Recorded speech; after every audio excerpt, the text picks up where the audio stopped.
আজকের আমাদের এই মিটিংটি আমার কাছে অত্যন্ত গুরুত্বপূর্ণ। এই জন্য গুরুত্বপূর্ণ যে আগামী বাংলাদেশের আইন বা সংবিধান অনুযায়ী আগামী 5 বছর আমরা অনেকেই একসাথে কাজ করব। সেজন্য আমি আমার যে সকল সহকর্মীদের সাথে, সেটি যেই পর্যায়েই হোক না কেন, আমার যে সকল সহকর্মীদের সাথে কাজ করব, নিশ্চয়ই আপনার এবং আমার উভয়ের প্রয়োজন অন্তত একটি সৌজন্যমূলক আমাদের মধ্যে যদি একটি সম্পর্ক থাকে, একটি আনুষ্ঠানিকতা থাকে, সেটি আমাদের উভয়ের জন্য আগামী দিনে কাজ করতে সুবিধা হবে। উপস্থিতিবৃন্দ,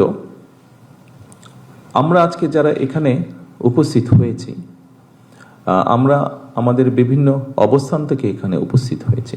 প্রথমেই আমি মনে করি আল্লাহর দরবারে আমাদের শুকরিয়া আদায় করা উচিত যে আমাদের প্রত্যেককে, আপনারা যে পর্যায় থেকে এখানে উপস্থিত হয়েছেন, যেই র্যাঙ্কেই আপনারা কাজ করছেন না কেন, প্রত্যেকেই কিন্তু আপনারা একটি অত্যন্ত গুরুত্বপূর্ণ জায়গায় কাজ করছেন। এমন একটি আপনারা জায়গায় কাজ করছেন যেখানে সমগ্র জাতির, সমগ্র দেশের একটি দায়িত্ব ভার বিভিন্নভাবে আপনার উপরে কিন্তু অর্পিত আছে। উপস্থিতিবৃন্দ, আমরা যে দেশটিতে বাস করছি, এই দেশটির সম্পর্কে কম বেশি আমাদের একটি ধারণা আছে। আমরা এই দেশেই জন্মেছি, এই দেশে আমরা বড় হয়েছি। এই দেশের কোথায় কি আছে, মানুষ কিভাবে থাকছে, মানুষ কতটুকু ভালো আছে, কতটুকু খারাপ আছে, তাদের শিক্ষা ব্যবস্থা কি, তাদের স্বাস্থ্য ব্যবস্থা কি, তাদের জীবনযাত্রা কেমন, এই সব কিছুই কিন্তু কম বেশি এখানে উপস্থিত প্রত্যেকটি মানুষেরই ধারণা আছে। এবং সেই জন্যই আমি বলেছি আল্লাহর কাছে আমাদের শুকরিয়া আদায় করা উচিত যে আল্লাহ আমাদেরকে সুযোগ দিয়েছেন এমন একটি জায়গায় কাজ করার, যেখানে আমরা কাজ করলে, আমরা যদি আমাদের উপর অর্পিত দায়িত্ব সঠিকভাবে আমরা পালন করতে পারি, নিশ্চয়ই আমরা এই যে প্রায় 20 কোটি মানুষ দেশে, যে 55,126 বর্গ মাইল, যে দেশটি নিয়ে আমরা গৌরব বোধ করি, যে দেশটিকে আমরা আপন মনে করি, যে দেশটিকে আমরা আমাদের প্রথম এবং শেষ ঠিকানা মনে করি, এই দেশ এবং এই দেশের যারা নাগরিক, তাদের আমরা ভাগ্যের পরিবর্তন করতে সক্ষম। আমরা উপস্থিতিবৃন্দ, আমি আপনাদের সামনে আজকে অবশ্যই একটি দায়িত্ব নিয়ে আপনাদের সামনে আমি বসে আছি, বা আপনাদের সাথে কাজ করছি, বা আপনাদের সামনে উপস্থিত হয়েছি। কিন্তু তার আগে একটি পরিচয় আছে, আমি একজন রাজনৈতিক কর্মী এবং একটি রাজনৈতিক দলের আমি প্রতিনিধিত্ব করি। কিছুদিন আগে দেশে একটি নির্বাচন অনুষ্ঠিত হয়েছে। এই নির্বাচনে আমরা দেখেছি বাংলাদেশের মানুষ নির্দ্বিধায়, মুক্তভাবে, স্বাধীনভাবে, ভয় ভীতিহীনভাবে তাদের ভোট প্রদান করেছে। বিশ্বের যে কোনো গণতান্ত্রিক রাষ্ট্রে যখন রাজনৈতিক দলগুলো নির্বাচনে অংশগ্রহণ করে, তাদের কিছু বক্তব্য থাকে, তাদের কিছু কর্মপরিকল্পনা থাকে, যেই কর্মপরিকল্পনাকে আমরা ম্যানিফেস্টো বলি। এবং সেই ম্যানিফেস্টো তারা উপস্থাপন করে জাতির সামনে। এবং যখন একটি গণতান্ত্রিক ব্যবস্থার মাধ্যমে একটি রাজনৈতিক দল নির্বাচিত হয়, খুব স্বাভাবিকভাবেই আমাদেরকে ধরে নিতে হয় যে ম্যানিফেস্টো তারা জাতির সামনে উপস্থাপন করেছিল, সেই ম্যানিফেস্টোর পক্ষে বাংলাদেশের মানুষ রায় প্রদান করেছে এবং সেজন্য সেই দলটি নির্বাচনে জয়লাভ করেছে। বাংলাদেশের ক্ষেত্রে গত 12 তারিখে যে নির্বাচন অনুষ্ঠিত হয়েছে, সেই নির্বাচনে আমার দল এবং একই সাথে অন্যান্য রাজনৈতিক দল যারা জাতীয় নির্বাচনে অংশগ্রহণ করেছিলেন, প্রত্যেকেই তারা তাদের অবস্থান থেকে তাদের দর্শন বা ম্যানিফেস্টো উপস্থাপন করেছেন, তাদের পরিকল্পনা উপস্থাপন করেছেন। ভোটের রেজাল্ট কি হয়েছে আপনারা দেখেছেন। বাংলাদেশের মানুষ, সেই হিসাবে আমরা ধরে নিতে পারি বাংলাদেশের মানুষ, ভোটের হিসাব যদি আমরা করি, বাংলাদেশের মানুষ বাংলাদেশ জাতীয়তাবাদী দলের ম্যানিফেস্টোকে সমর্থন দিয়েছে বা সেটির পক্ষে রায় দিয়েছে। এবং রাজনৈতিক দল হিসাব আমরা যে ম্যানিফেস্টো জনগণের সামনে উপস্থাপন করেছি, সেই ম্যানিফেস্টো স্বাভাবিকভাবে আমরা বাস্তবায়ন করব। এবং একই সাথে পৃথিবীর যে কোনো গণতান্ত্রিক রাষ্ট্রে যখন একটি রাজনৈতিক দল যারা জয়লাভ করে, সরকার গঠন করে, তারা তাদের ম্যানিফেস্টো বাস্তবায়ন করে। তবে এই ম্যানিফেস্টোকে যদি আমাদের বাস্তবায়ন করতে হয়, খুব স্বাভাবিকভাবে আপনারা যারা প্রজাতন্ত্রের যারা কর্মকর্তা এবং কর্মচারবৃন্দ, অবশ্যই আপনাদের সহযোগিতা প্রয়োজন। উপস্থিতিবৃন্দ, আমরা যে ম্যানিফেস্টো দিয়েছি, অবশ্যই আমার ধারণা আপনারা কম বেশি সকলেই সেই ম্যানিফেস্টো দেখেছেন। সেই ম্যানিফেস্টোতে অনেক বিষয়ের মধ্যে আমরা উল্লেখ করেছি কি আমরা করতে চাই বাংলাদেশের মানুষের স্বাস্থ্য ব্যবস্থা নিয়ে। সেই ম্যানিফেস্টোর মধ্যে আমরা উল্লেখ করেছি এই দেশের সন্তানদের শিক্ষা ব্যবস্থাকে আমরা কিভাবে গড়ে তুলতে চাই। সেই ম্যানিফেস্টোর মধ্যে আমরা উল্লেখ করেছি এই দেশের সন্তান সহ এই দেশের মানুষের তরুণ সমাজের ক্রীড়া ব্যবস্থা আমরা কিভাবে গড়ে তুলতে চাই। আমরা উল্লেখ করেছি আমাদের ম্যানিফেস্টোতে আমরা নারীকে এম্পাওয়ার্ড করার জন্য তাদেরকে আমরা কিভাবে সহযোগিতা করতে চাই, সেটি শিক্ষার ক্ষেত্রে হোক, সেটি অর্থনৈতিকভাবে নারীদেরকে স্বাবলম্বী করে গড়ে তোলার ক্ষেত্রে হোক। উপস্থিতিবৃন্দ, আমরা খুব পরিষ্কারভাবে সুন্দরভাবে উল্লেখ করেছি, ভাগ করে আমরা ডিপার্টমেন্ট ভাগ করে আমরা উল্লেখ করেছি যে আমরা কিভাবে এই দেশের মানুষের কর্মসংস্থানের ব্যবস্থা করতে চাই, সেটি দেশীয় বিনিয়োগের মাধ্যমে হোক, সেটি বিদেশি বিনিয়োগের মাধ্যমে, সেটি বন্ধ কলকারখানাগুলো চালু করার মাধ্যমে হোক। অর্থাৎ মানুষ যাতে বেকার না থাকে, যত কম সংখ্যক মানুষ বেকার থাকবে দেশের জন্য ততটা ভালো হবে, মানুষ ততটা স্বাচ্ছন্দ্যে থাকবে। অর্থাৎ আমরা চেয়েছি এই দেশের মানুষ কাজ করতে জানে, কাজে তাদেরকে কাজের পরিবেশ তৈরি করে দেওয়া।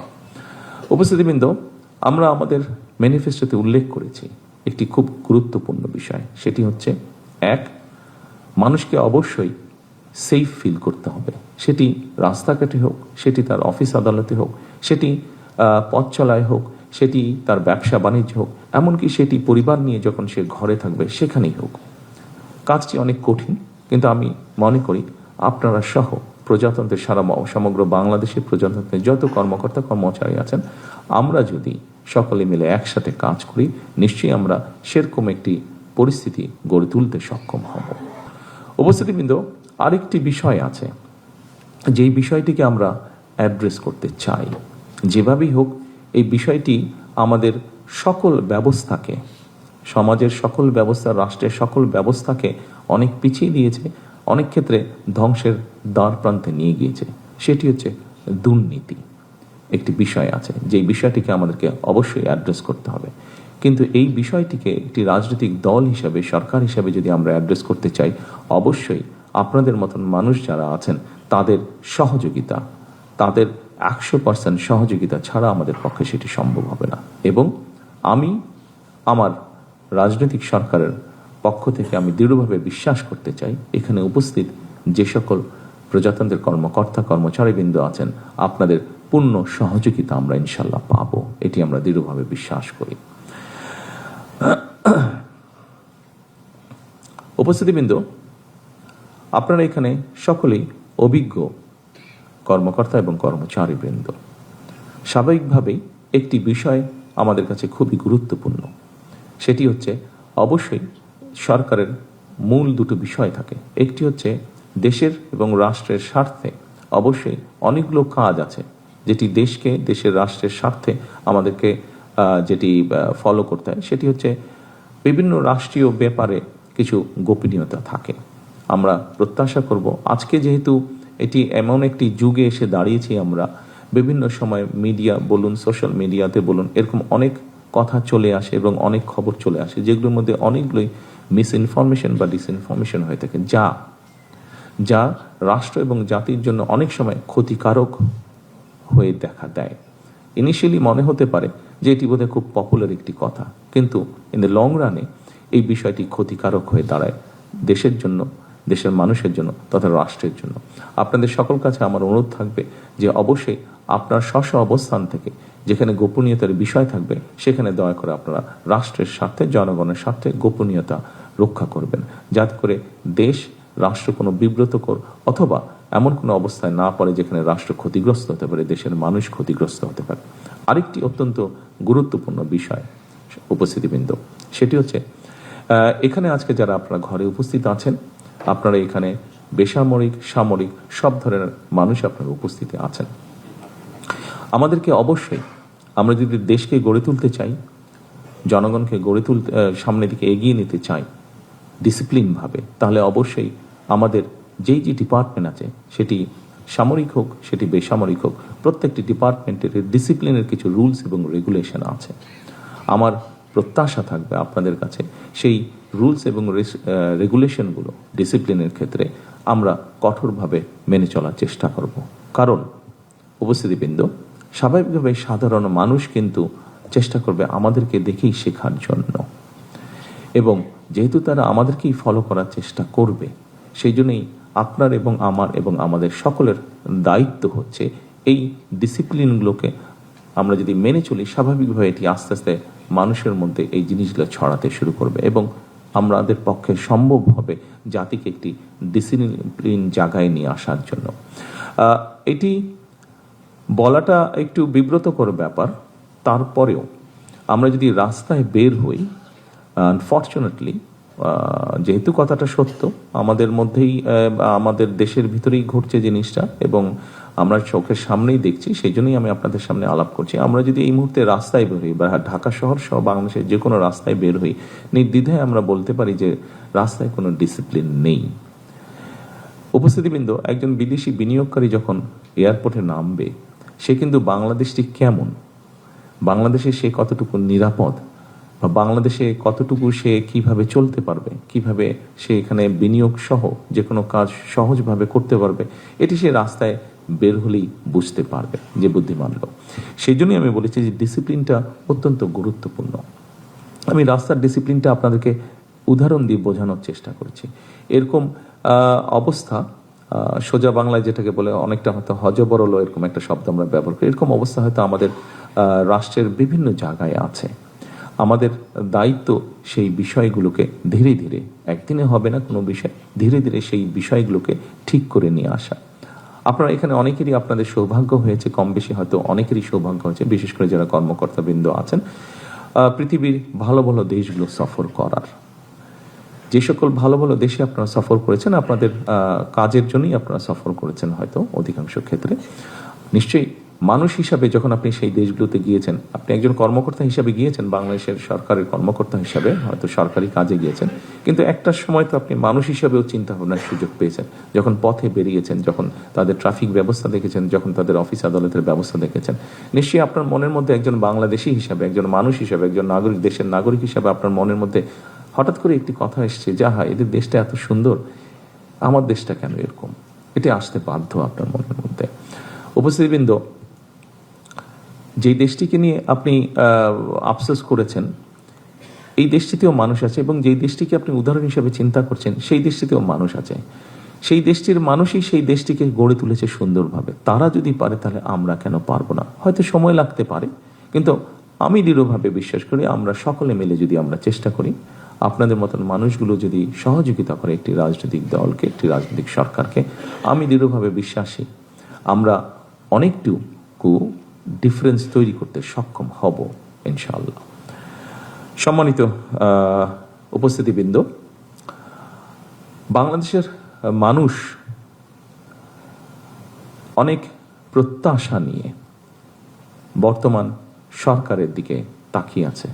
বাংলাদেশের মানুষ বর্তমান সরকারের কাছে অনেক প্রত্যাশা, আশা, আকাঙ্ক্ষা তারা রাখছে। এটি আপনারা দেশের নাগরিক হিসাবে, আপনারা এই সমাজের অংশ হিসাবে এটি স্বাভাবিকভাবে আপনাদেরও ধারণা আছে। কিন্তু যে সরকারের কাছে প্রত্যাশা রাখছে বাংলাদেশের মানুষ, আপনারাও কিন্তু সেই সরকারেরই একটি অংশ, এবং সরকার ভালো চলবে তখনই যখন আপনারা সরকারকে সহযোগিতা করবেন। সরকার যদি ভালো করতে না পারে, স্বাভাবিকভাবে সেটির অংশীদার আমি, আপনি, আমরা সকলেই সেটির অংশীদার হব।